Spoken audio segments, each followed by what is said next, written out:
So we had a lot of struggles with iRacing this week between scoring and broadcast. We go into that. We also talked about our childhood favorite of Magic the Gathering again. Hey, magic. And we do get into the racing talk. We talk about IndyCar. We got some NASCAR stuff. We got some Formula One, and we'll talk about it right now.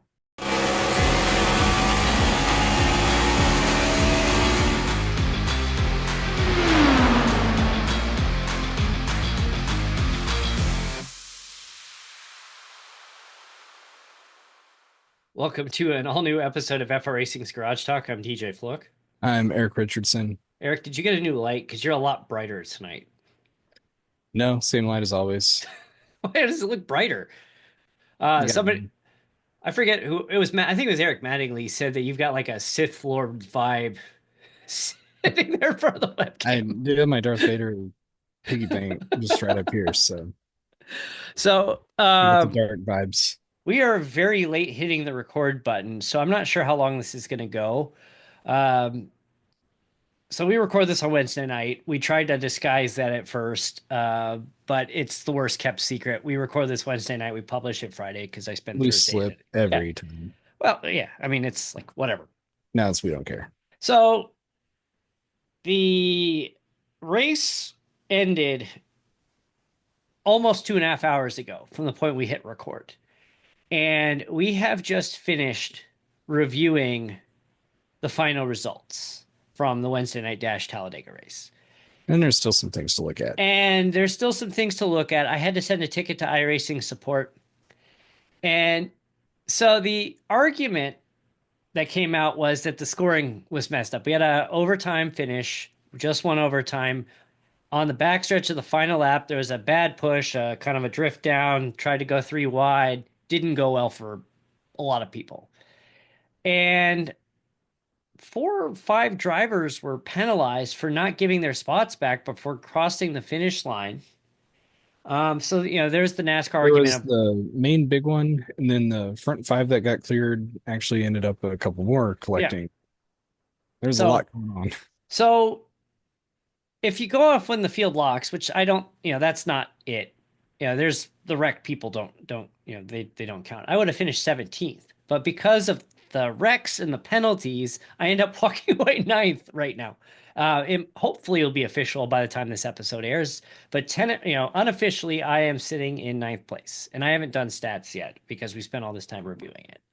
Yeah, unofficially, I'm 11th right now. Otherwise, I would have been 19th.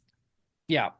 So one of the complaints with iRacing and the pacing is, as part of racing, after there's a wreck, people collect themselves, they keep going. You get your spot back if you meet certain conditions. And honestly, I haven't consulted a NASCAR rulebook to know, and I'm a bad partner. I gotta get my Nixon watch back on here. So, Funny thing uh, is, you can't actually find the NASCAR rulebook because they don't publish no, the every once in a official. while, yeah, you get little snippets where somebody took a camera photo of something, or they'll release a snippet of something. So the question is, how do the rules align with NASCAR? And under the iRacing Sporting Code, and I'm going to read this verbatim. Here we go.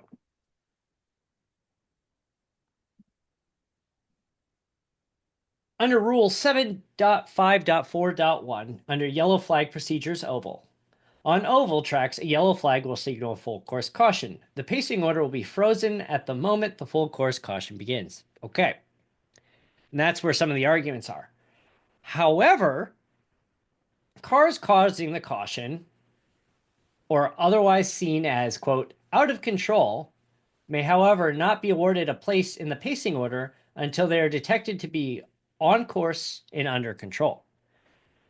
And at the end of 2023, I had a race in Atlanta where I was like, I don't know, sixth or seventh, and it was a big wreck on the last lap. I get through the wreck cleanly. I'm walking away thinking I'm coming away with a second place finish. Then I get black flagged as soon as I cross the finish line, and I get moved to the end of the lead lap. I fall to fourth. So I sent it. I'm like, what the heck? Like it didn't say I needed anybody to let them by, But like right before the start finish line, it's like, oh, you need to let the, car number 14 pass you. But it's like I'm already crossing the finish line as it's notifying me. And they're like, well, yeah, you need to let them pass you because, and the steward's official response here, which is not in the sporting code, is the the truck involved in the incident uh, was involved in the incident, but did not spin or come to a stop. So they're able to keep their position in order. And what they're defining as spinning is that your truck's facing forward, your car's facing forward. You can turn your vehicle 90 degrees either way. And then if you get back on, you are technically not spun, according to iRacing stewards. The moment you hit like 90.01 degrees, where part of the front of your vehicle is just starting to point backwards, now you have spun. And in each case, we went through and reviewed, and everybody that was penalized spun. Well, no, I take it back. Uh, Somebody's a losing couple, connection, it looks like. couple people spun. Am I still here? Oh, oh no, we lost Erik. Oh, it's me. Oh, it's you. Are you back? I hope so. Okay. Staying, I'm unstable right now, which Yeah, I've had that happen a few times. I got a new router, by the way, so hopefully. and I get it. I am unstable, but I be mean, nice about it. Come on, we man. to do what we do, you kind of have to be a little unstable. So the couple of incidents, 3 out of the 4 cars that were penalized, by definition, spun. The couple of the cars that were given positions back, one of them came awfully close to, like, they were parallel, that they almost turned it, but they managed to save it. They never came to a stop. They kept going. A couple of them got squirrely, but they managed to keep on going and were given spots back. And so 3 out of the 4 lost their spots, or what we think. They lost their spots because they spun.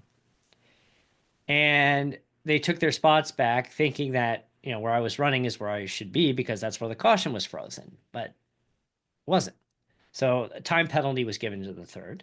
The fourth car or fourth truck was not involved in the accident, but kind of cruised through. And some of the people that were squirrely but still maintained their forward momentum and didn't spin were given spots back. But this fourth car had already cruised on by and didn't give the spot back. So they were penalized and given a like 37-second penalty, which essentially shifted them to the end of the lead lap. Wild stuff. Now it makes sense why sometimes NASCAR races take Yeah. forever We to figure out running order. the reason we use iRacing is so we don't have to spend hours reviewing it after the race, but Just kidding. just kidding. Well, I mean, it took what are we, season 12? I mean, it took 12 seasons for us to have a final order in question. And I think part of it too is due to cautions. With the implementation of cautions, it does cause some chaos. So I think when it's all said and done, the scoring as is will come back as correct per the sporting code. And per the league definition, we follow the sporting code primarily. So I think it's going to stand. I mean, I could be wrong.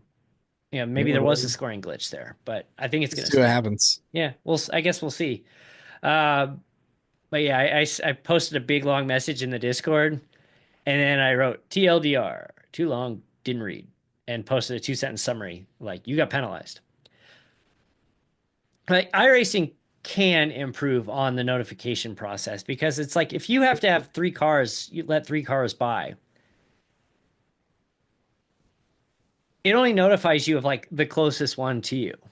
Mhm. And they don't always get a notification. Like I got a notification in the final lap that Garrett in the 32, wow, and you just blurred out for a second. Up, there you go, you're back now. Did I say you drinking or seeing it's like the beer goggles. Yeah, that's what happens when you drink, and I do have a We got, nice glass of whiskey with me. yeah, it's the new Zoom beer goggles filter. Oh, patent pending, patent pending. Um, yeah, so like I'm notified I need to let the 32 by. which is Garrett Jarnigan. I said, "Hey Garrett, you need to pass me." So I'm like driving about 40 miles an hour, kind of holding up traffic because Garrett needs to get by. He was moving through. He was a little slow. He kind of got caught up. I made it through okay. Garrett said that he needed to let the 21 pass him, and the 21 of John Jones also needed to pass me too, but I only was notified about the 32. So as soon as the 32 goes by, then the 21 has to go by as well. But in the final standings, I think it went the 21, then the 32, and then me. So it's there can be some improvement there, I think. It is very Yeah, confusing. I had to let a few cars go by, and then I'm coming through about the tri-oval on the final lap. We're under caution. And he goes, "You need to pass this car." Why did he not tell me that Yeah, that's what happened to half me a lap few years ago? ago, and that's when I lost my spot. Had I let my that person go by, I would have finished third, but instead I finished fourth. So it's like, okay, well, it still counts as a top five. So Um, tentatively, Hunter Hughes yeah, got the well, victory I again. think that's locked in. I think That Hunter, should hold. yeah, that's gonna hold. Congrats The on that. Two in a row. top five, maybe, but like I said, if I were to make a guess, I think they're gonna come back to me before this episode airs and says, yeah, it scored correctly. Like, yeah, it's confusing, but it's and I'll tell them that. I said there's a lot of confusion when you have these big chaotic wrecks on the super speedways that people are not getting notified appropriately of who needs they need to let by, and I think that's Yeah, the part of the problem. notifications need to happen quicker, and even if they had like a little overlay of like these three cars need to get by you. So Tyler Vickery walks away 17. He was in second. He was wrecked. He spun. He lost his spot. I think he probably would have finished about eighth, but he went back and took his spot back, was penalized, and now he walks away 17th or something like that. I Yeah, mean, we'll see how everything it's lines just up there. it's very. And he said he didn't get any notification to let anybody by. Yeah, So and I mean, that's on yeah, iRacing that's too, yeah, being a glitch, and it's sucks. one of the joys of being a league owner. Yeah, it sucks, but hey, oh. Where are we off So to So next? what else is new? Oh yes, we should stay on the iRacing. So the Indy Racing World Series finale, that was even before the race, it got a little interesting. So first, I want to give a shout out here to Taka, who's not doing well. He's having some I health feel better. issues. Yeah, he's having Don't want to some say health. too much. So I was fully prepared to take the broadcast last night. I talk about iRacing glitches. Um, so I I broadcast from this PC.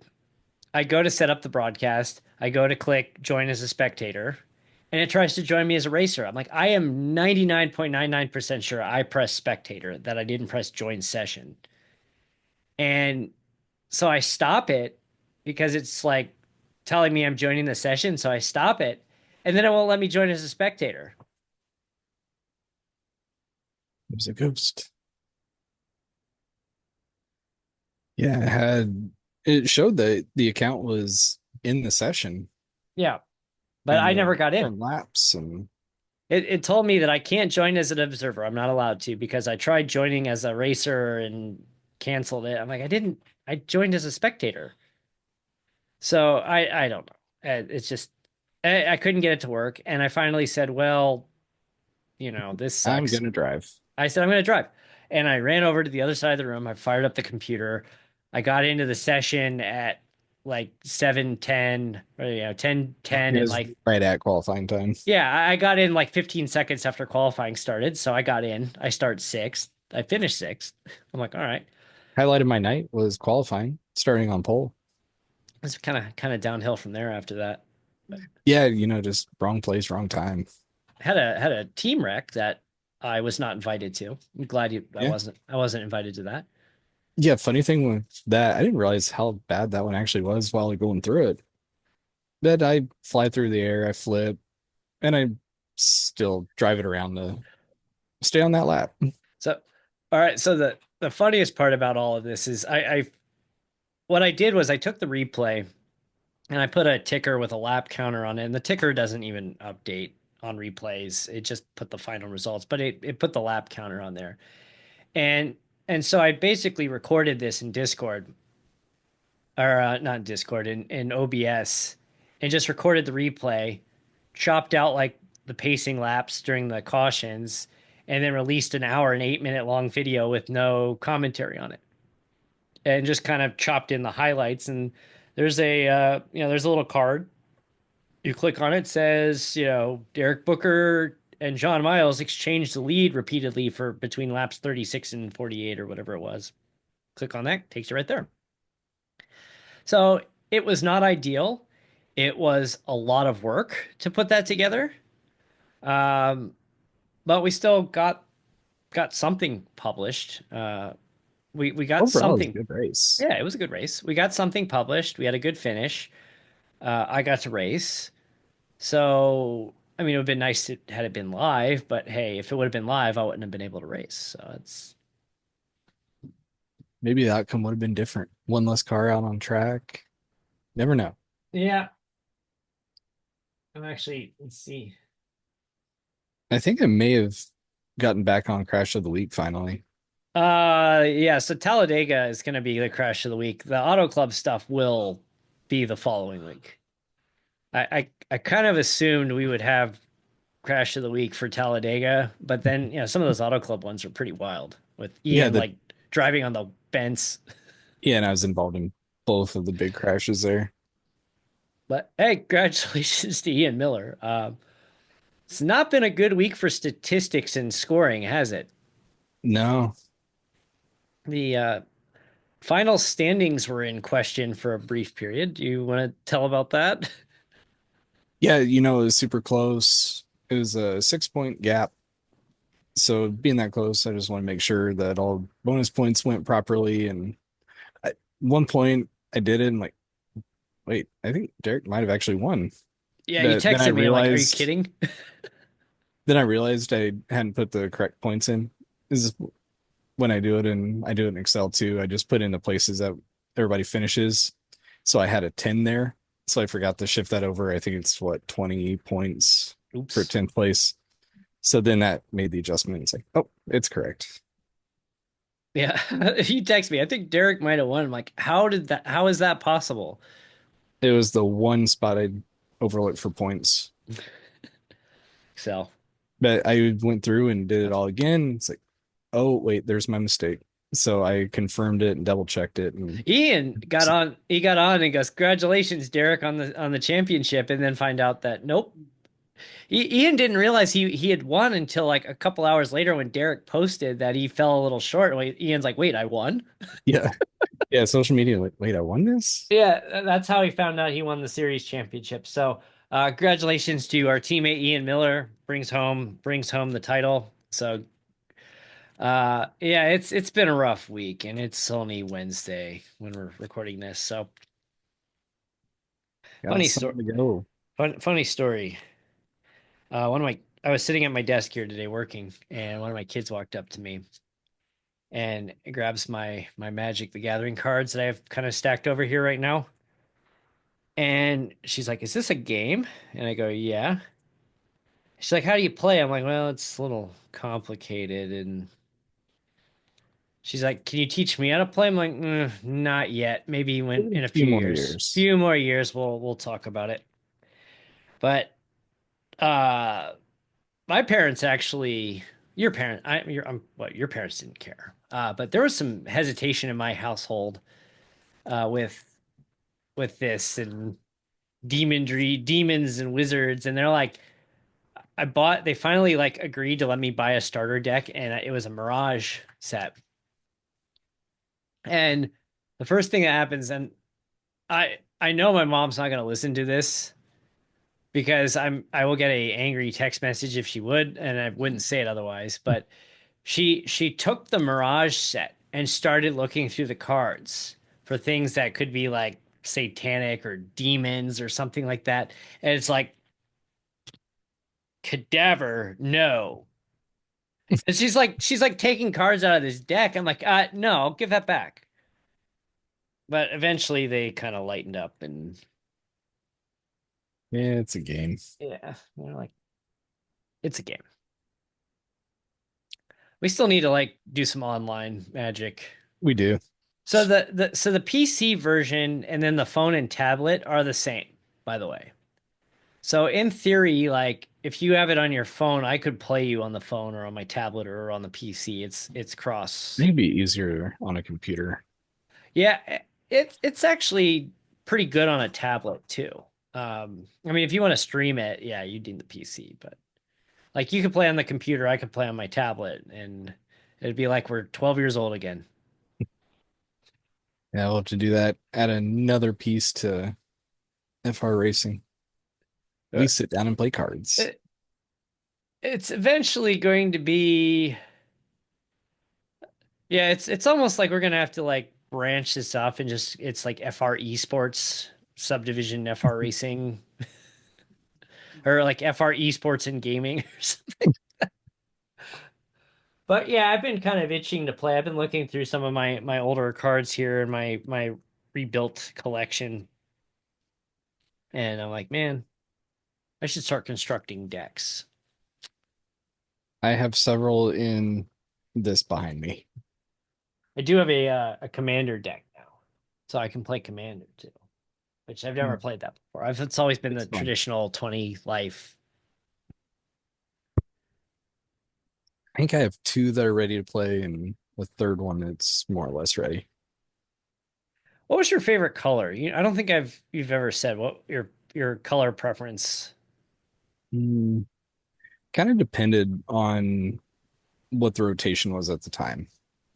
One of my favorite decks that I played and was pretty successful with was a red, white, and black. Multicolor. Yeah.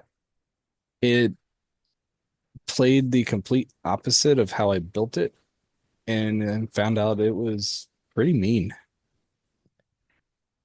Do you always do multicolor or do you have a single color deck at all or ever play single color? Um, Maybe in limited in like a draft format, I would go single color just because it was the style of play. But a lot of stuff I would go two color.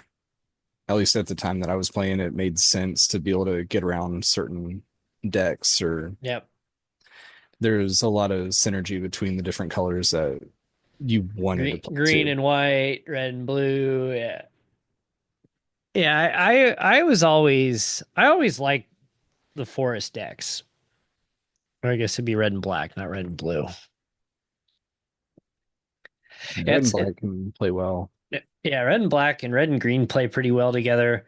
It's amazing looking through some of these older. I've been looking through like catalogs of like Mirage and Tempest from like the 90s, and I'm like, oh yeah, I had that one. Oh, that card costs $80 to buy now that I at one point owned. But you can't use those 90s cards in tournaments.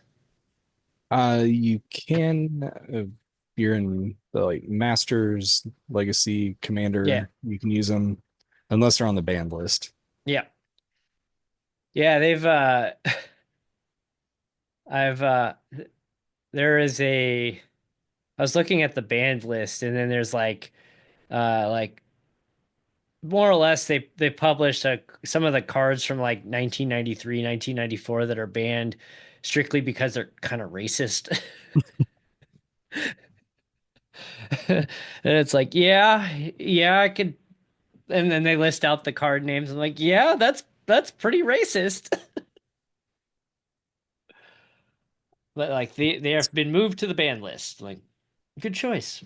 Yeah, it's been about probably 10 years now since I've played in Yeah, any sort of like tournaments or competitive.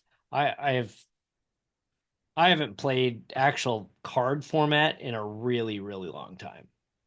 I wasn't ever great because I couldn't afford to buy the good decks to No, really just win, but I was right in the middle.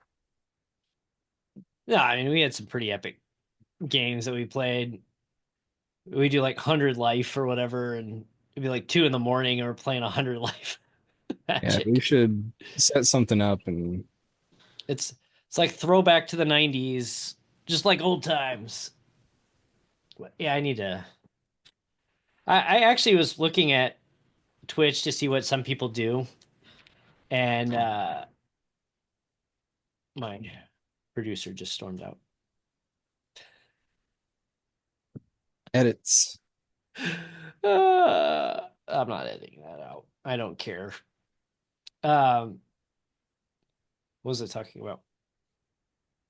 Oh yeah, yeah, we're playing these like late night epic games, but oh yeah, I was looking on Twitch to see what people do, and a lot of people will just Arena, the PC game, tablet game, and they'll stream that. But what I've seen some people do is they will actually have like a webcam like up and over the table. And I've not seen somebody play like with somebody physically somewhere else. But what they do is you have two people in the same room on a table and they put the webcam on like the aerial view of the table from the side and they'll play and then they'll live stream them playing in person.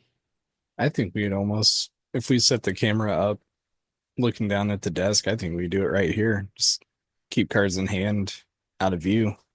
Yep. I Put think your draw pile and just assume we're not going to cheat. yeah. I think we would be I, fine. yeah, I'm not gonna cheat. I don't care. I could care less. I mean, if you count the amount of times that I won hands, I probably won about 20% of the time. So, um, I was looking through some of the legacy cards though, and you remember like the slivers, Yep. and they all like work together. And if you have this sliver and this sliver, and it adds this, it's yeah, so much fun. Sliver's commander can actually get really nasty really fast. The what commander deck? I just bought this recently, actually. It's a green and white commander deck. It is Amara, Soul of the Accord. It's an elf cleric. Elf deck. I have an elf deck, an elf commander deck. But I did also see we didn't have dice when we played either. How do we keep track of score? Do we just like write it on paper? Seems paper or in our minds. Yeah, well, yeah. But I bought like this bag of dice recently.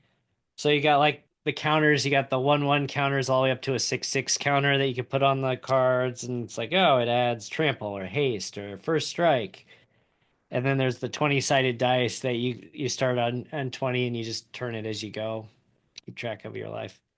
Yeah, we'll have to figure out a way to do something We need to, yeah. VC. I gotta construct some decks. I've got like 2,600 cards in my collection now. I can construct something. Yeah, we won't worry about banned list or anything. Yeah, I don't know. It's my goal to try to recollect as many of the Mirage and Tempest cards as I can, but some of them are ooh, pretty pricey. Anyway, Magic the Gathering segment. Who knew? Who knew? I mean, we've had TV segments, we've had movie segments. Not the first time Magic's come up. No, no, definitely not. Summer's coming up, we'll plan something. Yeah, I'm still watching the studio, which is really good. The the episode.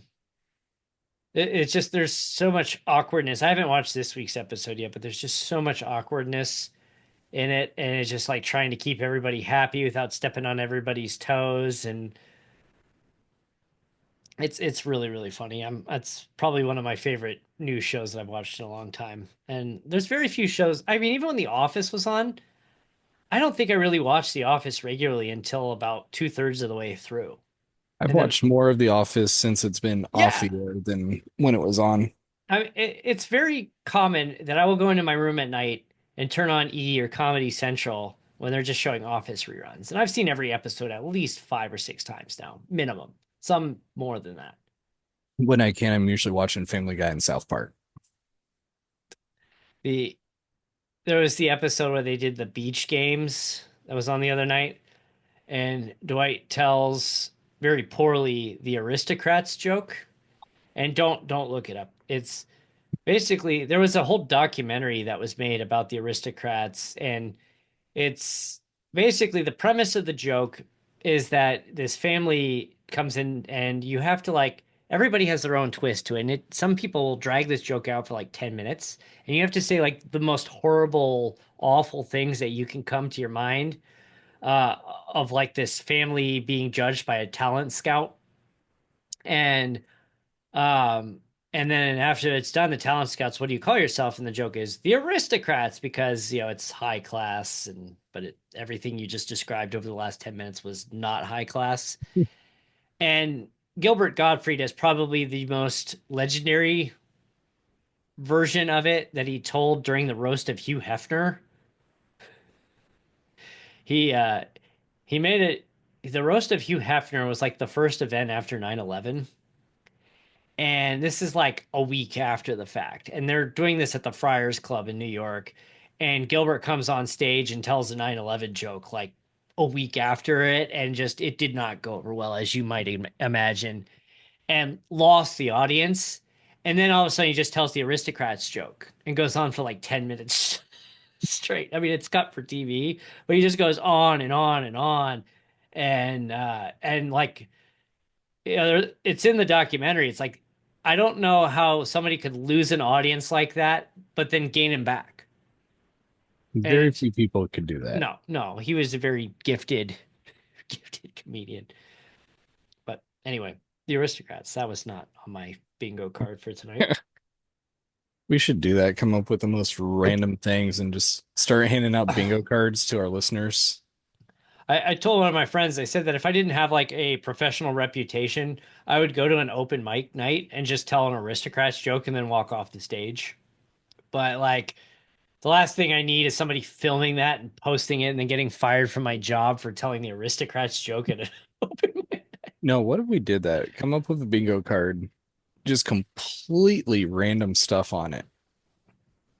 Or we need a tracking list at the bare minimum of like, what non-racing topic did we bring up today? So far, we've got Magic the Gathering, The Office, The Aristocrats. And just come up with a list of 100, 200, just completely random things not associated with racing. Make bingo cards. Then whoever wants them, we'll just give them out. Then do some, so even like a 164th diecast, like first bingo. Here you go. And the thing is, we need to have like a third party make them for us based on like what they know about us. And then that way we don't know, so we can't rig it. Yeah, Speaking of diecast, just a we're reminder, giving one away. we are giving one away, signed by Mr. William Byron, seen here He much looks young. younger. He would have been about 21 or 22 years old when this photo was taken. Yeah, it's still a William Byron autograph. Doesn't matter if it was 10 years ago or now. Good looking car, though.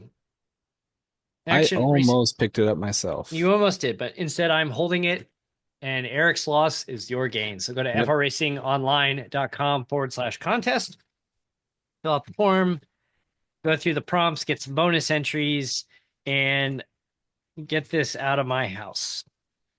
It can come here. I'm just saying. You're not eligible. So somebody else has to win it.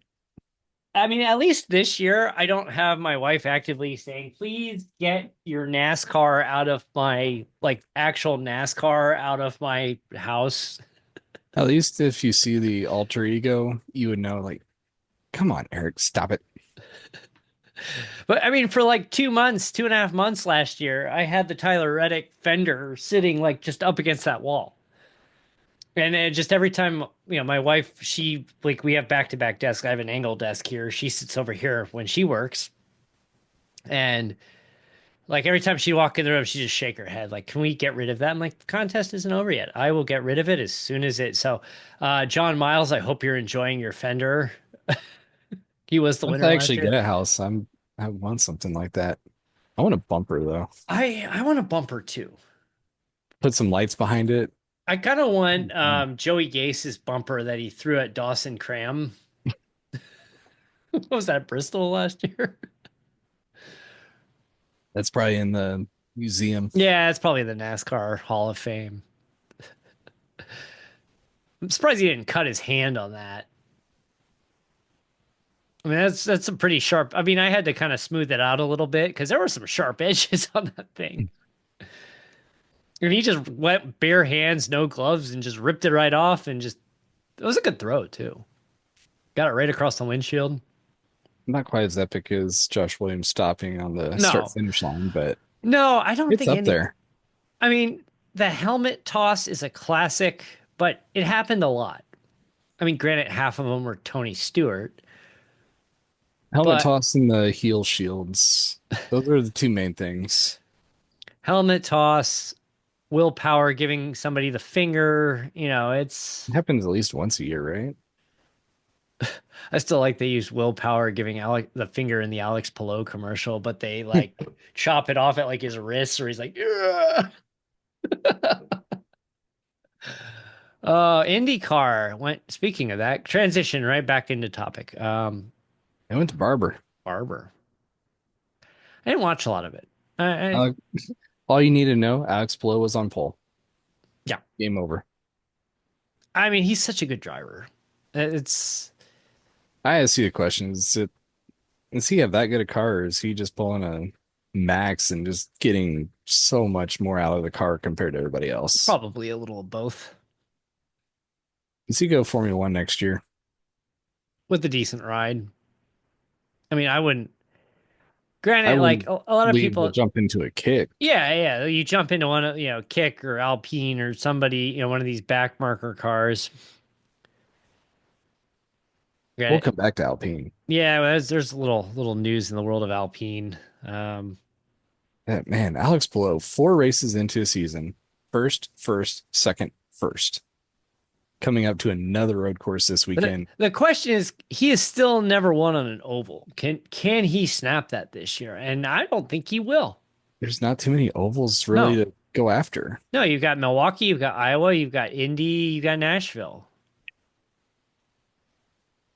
Oh, Gateway's in there. Gateway.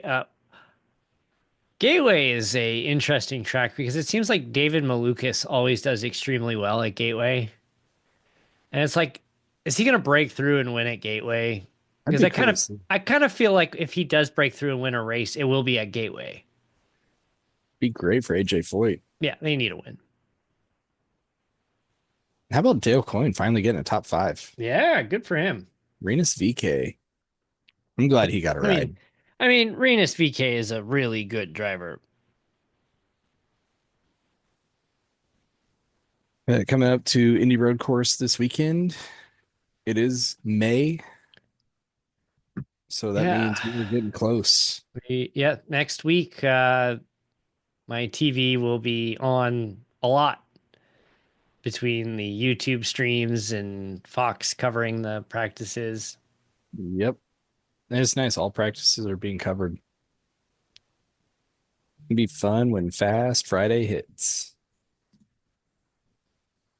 Really see those cars get tuned up and turn the boost up. See those 247 miles an hour on the See back what they do stretch. with the hybrids now. So, so this is my the Indy 500 shirt. So it's the 40th anniversary of the 1985 Indy 500, which I famously was born 2 days before the spin and win for Danny Sullivan. So this is the shop. It's called the Shop Indy. You got your Oh, ticket yeah, there. yeah. There's the 1985 ticket right there that my grandpa left me. So yeah, that's the logo. 1984 winner Rick Mears. This is one thing I like with the tickets. They put the previous year's winner on it. Yes, and they still give you a paper ticket. Yeah, you still get the paper tickets. The 100th anniversary, though, is like a clear, almost like an acetate ticket. Oh, nice. So cool. Have you ever like go back and watch one of the races, the Indy races from the 80s or the 90s, early 90s, when they're doing like Paul Page doing the driver intros? And it's so good where, because, well, Paul Page is ultimately was all, he's still alive. We want him on this show. I finished his book. I want him on the show, and I need to reach out to him. But Paul Page going through and he does the whole intro, and then he's going through, and you've got that like generic 80s upbeat music as they're like Rick Mears starts on the pole today. He's looking for his fourth Indianapolis 500 win. Starting on the inside of row one will be Mario Andretti, who has not won since 1969. And there, rookie, blah, blah, blah. Yeah, it's so good. You need to just go back and watch one of them and just listen to like Paul Page at work. It's just incredible. Yeah, fun to hear those, and I'm glad we were old enough to be able to have been at the track and hear Carnegie. It's a new track record. Rookie Just Kevin always hear Kogan. that. Paul Page actually. So like Kevin Kogan's most famous moment in IndyCar was wrecking AJ and Mario. The field's being brought to green, and AJ's storming out of there, and he goes, "What happened?" He goes, "I got hit by who? Coogan." And then Oh, Mario's coming like, up. "This is Mario in typical Mario Andretti fashion." It was like, "This is what happens when you let a boy try to do a man's job." Yeah, it's gonna be fun to see how this year goes. There's gonna be a few rookies in the field coming up to green for the first time. Yeah, Then you got my favorite driver. Hopefully he's not up front. which is that sarcasm or are you serious? No, sarcasm. Which favorite driver is this? Devlin. Oh yeah, up front of what? He's like row 3 or 4. Oh man.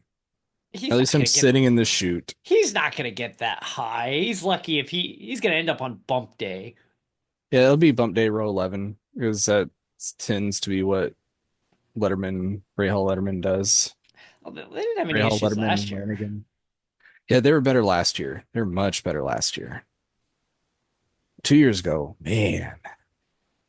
I still like.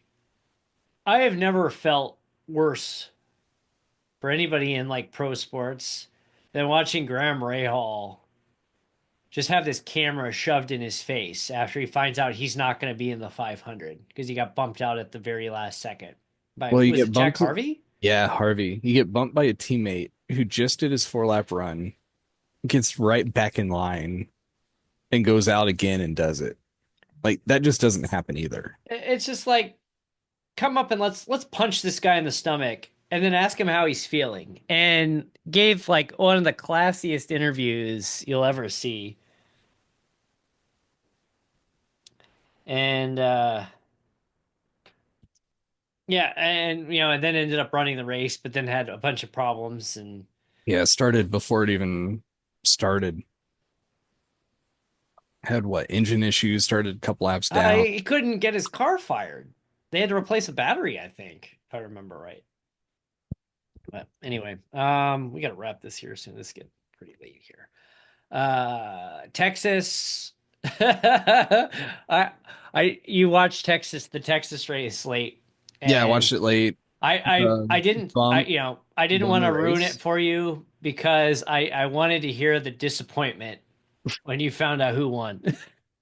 I think the bump in turn 4 won the race. uh yeah, uh, the They best got to figure that out. the best part about that was, Logano comes out and wins, he starts like 27th and somehow works his way up to the front methodically throughout the whole day, wins And the that race. wasn't even the best. Chastain starting 31st and finishing second. Yeah, right. And in a track you can't pass on. And there's now a bump in turn 4, so it even further limited passing attempts later in the race. Yes, and we're recording. And I'm not editing this out either. So, You'll pay for that one later. yeah, I don't care. Um, so so Logano wins. He parks it. He gets out of the car, and somebody very, very close to him in the stands, you can very clearly hear on the live broadcast, "F you, Joey!" I had turned it off at that point already. Once I saw who won, I'm done. Then I text you right after, like, I waited and watched this for that. Team Logano. I almost wore the Logano jersey, but this is new, so I had to wear this for the show today. It's not that I don't like Logano. It's a good drive to be able to work up through the field. Like that's impressive. I wanted to see like somebody else, just not from Penske or Hendrick or Gibbs. I was pulling for anyone. Somebody, yeah, somebody from other than one of the power teams. Yep. So we've got Kansas this week. Let's put on some good shows. Yeah, let's hope stage three this week is not just let's run 5 laps in caution. Michael McDowell, I have to say, his blocking is a little overly aggressive, and he did the kind of the same thing he did at Talladega, which resulted. I mean, he didn't wreck himself this time. He did end up what wrecked a lap Yeah. later. Well, yeah, like a lap later, it was Blaney came across, and that air came out, and he just went. "Whoop." I like McDowell, but he's got some egregious blocks now.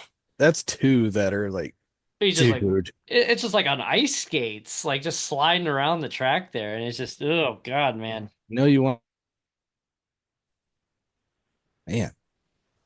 Anyway, so we got the Indy Grand Prix this weekend, or whatever. Sancio Sancio. got Kansas. Formula One is off this week, so it's still good. 2 out of 3.